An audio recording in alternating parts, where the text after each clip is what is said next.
Manuel Francisco dos Santos, mais conhecido como Mané Garrincha, nasceu em 28 de outubro de 1933 em Pau Grande, Magé, uma cidade pequena que fica a cerca de 70 quilômetros do Rio de Janeiro. O gênio da bola veio de uma família humilde de 15 irmãos. E de onde veio esse nome Garrincha? Bem, o Garrincha foi minha irmã. É que eu tinha o hábito de caçar passarinho e existia um passarinho chamado Garrincha. Então minha irmã um dia me viu pegar o passarinho e então falou que eu ia chamar Garrincha. Então por isso ficou o nome Garrincha.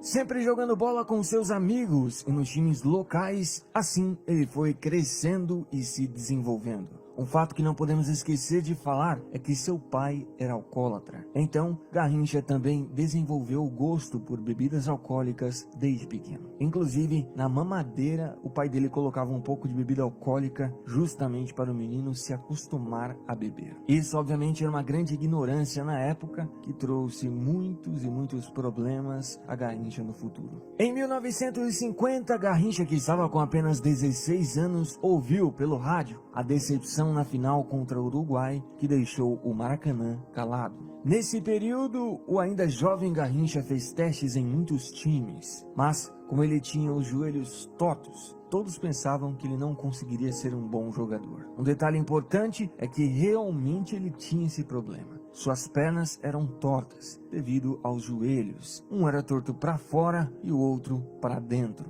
Mas em 1953 ele foi fazer um teste no Botafogo. A princípio, todos pensavam que Garrincha era apenas mais um, ainda mais quando viram seus joelhos tortos. Mas quando o jovem pegou na bola, já impressionou de cara. Ele jogou muita bola e na época o Botafogo não deixou mais escapar ao jovem.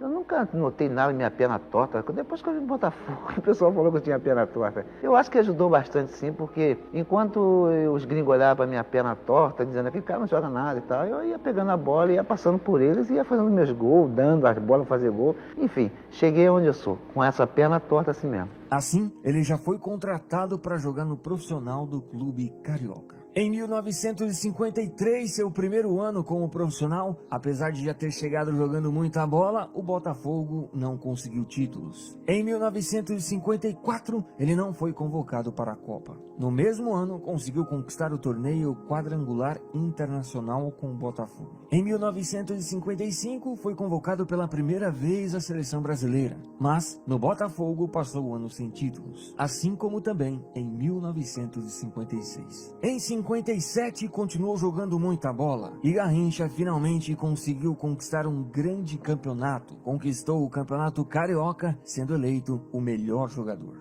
Aí está uma das grandes figuras do jogo, Garrincha, numa jogada pessoal, marcando o 5º gol do Botafogo.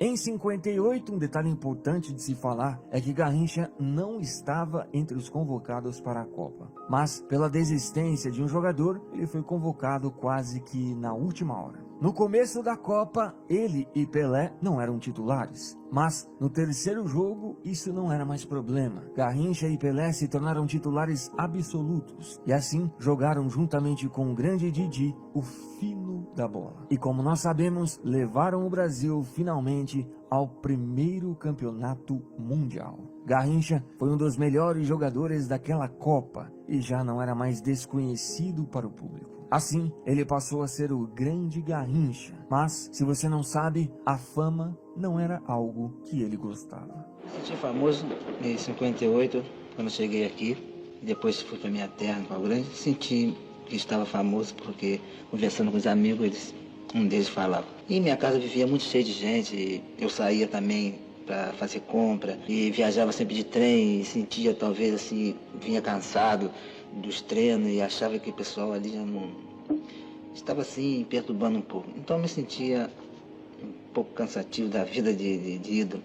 Mas você sabe que nós não podemos fazer nada, temos que aguentar isso tudo porque o povo quer e para eles é bom, mas para nós não somos porque é meio cansativo, sabe? E ainda em 58, ele conquistou com o Botafogo o torneio pentagonal do México. Em 1959, passou o ano sem títulos pelo clube carioca. Em 60, voltou novamente a conquistar um torneio internacional. Agora, conquistou o torneio internacional da Colômbia. Em 61, viveu grandes conquistas. Ele conquistou o campeonato carioca, sendo novamente eleito o melhor jogador. Com Didi, Garrincha, Amarildo, Zagallo, China, Amoroso e Neivaldo, o Botafogo armou seu ataque de briga, capaz de marcar os tentos que o quadro precisava para a conquista do título. É uma das jogadas clássicas de Garrincha e que tantas vitórias deu ao alvinegro.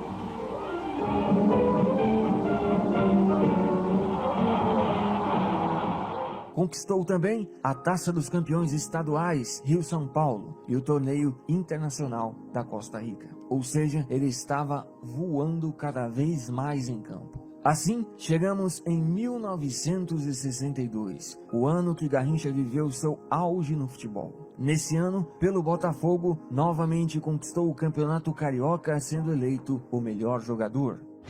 O Maracanã em tarde festiva. São milhares e milhares de torcedores acorrendo ao gigantesco estádio para assistir ao encontro decisivo do torneio carioca de futebol, que daria ao Botafogo o título de bicampeão da cidade. Este é o quadro alvinegro, onde figuram alguns campeões do mundo. Agora, a equipe do Flamengo. Aos rubro-negros bastava o empate para a conquista do título. Mas eis que Garrincha decide fazer sua jogada. Ele conhece bem o caminho do gol.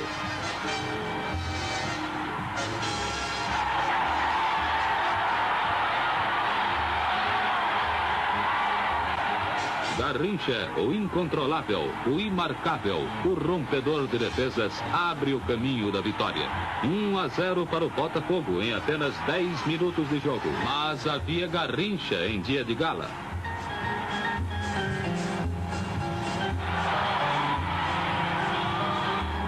É o mesmo lance de sempre. Seu Mané joga a bola sobre a pequena área e desta vez ela bateria no adversário.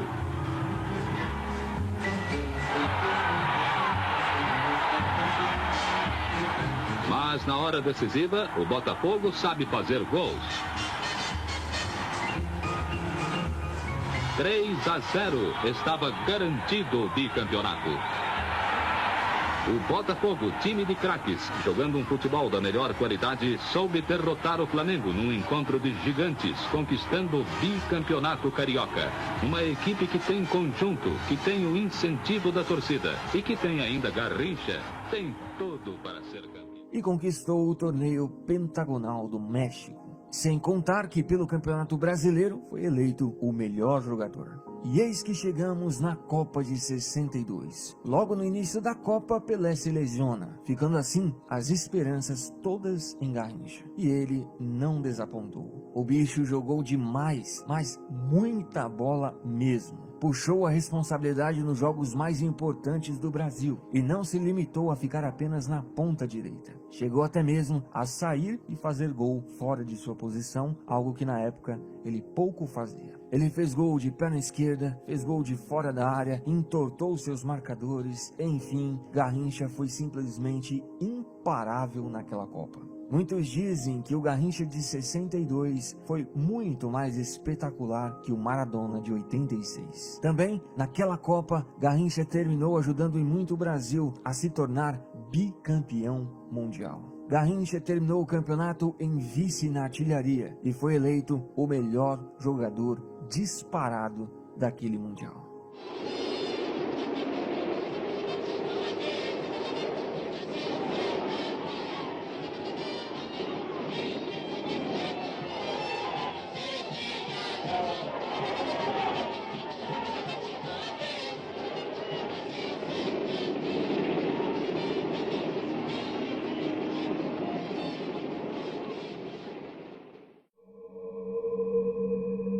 Mas, daqui para frente, as coisas para o jogador brasileiro começaram a não ir tão bem. Seu joelho começava a dar problemas, e assim, muitas vezes, ele teve que tomar injeções para poder jogar pelo Botafogo. Mas, essas injeções trouxeram muitos problemas ao joelho dele posteriormente.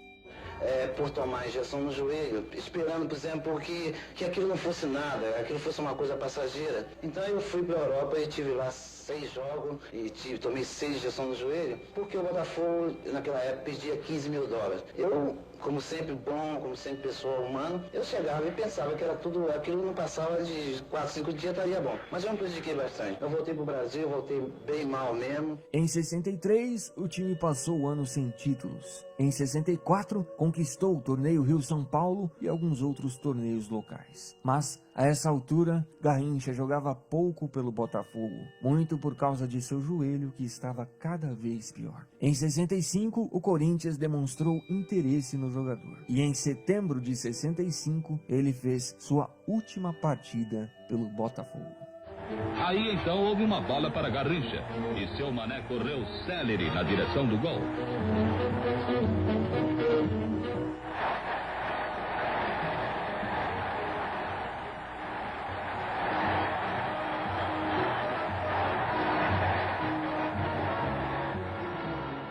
Assim, o clube carioca decidiu vender sua maior joia para o Corinthians. Na época era patrimônio do clube. Eu pensava sempre que o patrimônio do clube fosse uma coisa boa. Depois me venderam pro Corinthians e eu fiquei assim, puxa, mas patrimônio ninguém vende. E me venderam, nem falaram nada, me deram muito obrigado. 13 anos de Botafogo, cheio de coisa, fiz tanta coisa no Botafogo, campeão. E o patrimônio depois foi vendido. Eu fiquei muito triste, porque eu não tive nem um pouquinho de consideração naquela época pelos diretores. Mas tudo bem, tudo certo. Eu tô feliz. Pelo Botafogo, Garrincha jogou 614 partidas, fez 245 gols e conquistou nada menos, nada mais que 18 títulos. E é considerado o maior jogador da história do clube. Assim, voltando para o Corinthians, o clube paulista acreditou que poderia tratar de Garrincha e assim ajudá-lo a voltar pelo menos 50% do que ele era no Botafogo. Uma curiosidade importante de se falar é que nessa época o Corinthians passou a ser chamado de Timão, justamente por causa de Garrincha e outros grandes jogadores que tinha no elenco. E é por isso que o time até hoje é conhecido como Timão.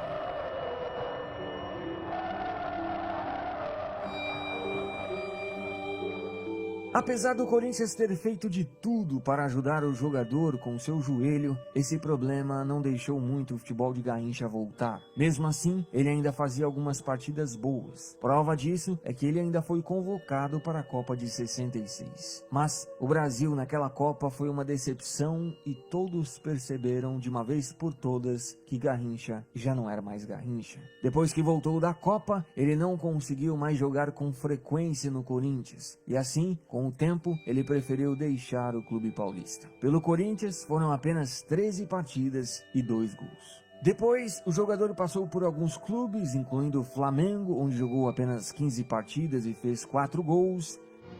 O homem de 58 e de 62, Mané Garrincha. O bom e maravilhoso Mané, do corte pela direita e do lançamento perfeito para a área. Jamais houve um ponta-direita como ele. Há 2 anos Garrincha parecia ter acabado. Andou de clube em clube sem ver bola. Ninguém mais acreditava no craque, que reagiu num esforço desesperado e agora veste a camisa número 7 do Mengo. E foi justamente nessa decadência natural que o problema dele com o álcool se manifestou ainda mais. Assim, em meio a muitos e muitos problemas com o joelho e com o alcoolismo, finalmente ele encerrou sua carreira em 1972, jogando pelo Olaria. Em 73, ele fez seu jogo de despedida com a seleção brasileira. Aí vai Mané. Saiu lindo de Brunet, vai Mané e faz o gol. Errou, Pet, que pecado de lance. Faltou o gol nesse lance, hein? Com o Mané metendo no meio das canetas o Brunet. É o último João do Maracanã e a torcida... Vai Mané Garrincha no seu adeus. Nós é que dizemos a você, obrigado Mané Garrincha. Muito obrigado pelo futebol espetacular que você deu a este Brasil que você tanto ama. E depois disso, ele voltou para sua cidade natal e por ali ficou. Infelizmente, seu vício com o alcoolismo era muito forte. E com o tempo, ele foi perdendo essa luta. E em 1983, infelizmente, o grande Garrincha, o espetacular Garrincha, morre por complicações em seus rins.